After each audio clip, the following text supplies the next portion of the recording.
তাপপ্রবাহ আগামী এক সপ্তাহ কন্টিনিউ করবে দক্ষিণবঙ্গে। তাপমাত্রা বরং আগামী 2-3 দিনের মধ্যে আরও 1 থেকে 3 ডিগ্রি মতো বাড়বে দিনের তাপমাত্রাটা।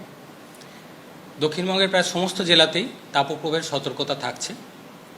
তীব্র তাপপ্রবাহের সতর্কতা রয়েছে কয়েকটা জেলায়, যেমন 25 তারিখে যদি বলা হয়, দক্ষিণ 24 পরগনা, পূর্ব মেদিনীপুর, পশ্চিম মেদিনীপুর, পূর্ব পশ্চিম বর্ধমান, হাওড়া, হুগলি, এই জেলাগুলোয় তীব্র তাপপ্রবাহের সতর্কতা রয়েছে।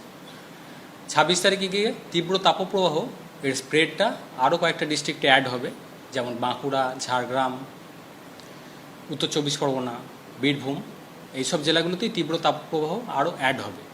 অর্থাৎ তীব্র তাপপ্রবাহের স্প্রেডটা ধীরে ধীরে আরেকটু বাড়বে এবং এটা কন্টিনিউ করবে আগামী কিছুদিন। আগামী এক সপ্তাহেই তাপপ্রবাহ দক্ষিণবঙ্গে থাকবে, কন্টিনিউ হবে। কলকাতা পার্শ্ববর্তী অঞ্চলে যদি বলা হয়, তাপপ্রবাহ আগামী 5 দিন তো সতর্কতা রয়েছে।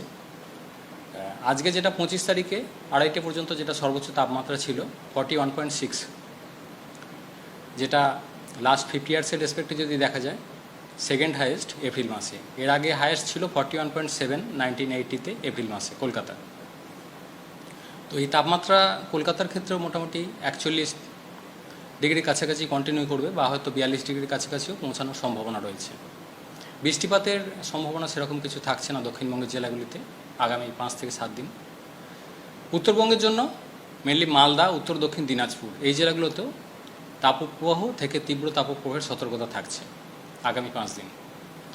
এছাড়া জলপাইগুড়ি, আলিপুরদুয়ার, কোচবিহার, এই জেলাগুলোতেও যথেষ্ট গরম অস্বস্তিকর ওয়েদার কন্টিনিউ করবে। বৃষ্টিপাত বলতে মেনলি উত্তরবঙ্গের একদম উত্তরের জেলা দার্জিলিং, কালিম্পং, সংলগ্ন জলপাইগুড়ি, এই জেলাগুলো হয়তো 2-1 জায়গায় লোকালাইজড বৃষ্টিপাতের সম্ভাবনা থাকবে আগামী কয়েকদিনের। প্রিয় দর্শক, আরও নিত্য নতুন ভিডিওর আপডেট পাওয়ার জন্য আমাদের ইউটিউব চ্যানেলটিকে লাইক, কমেন্ট, শেয়ার এবং সাবস্ক্রাইব করুন।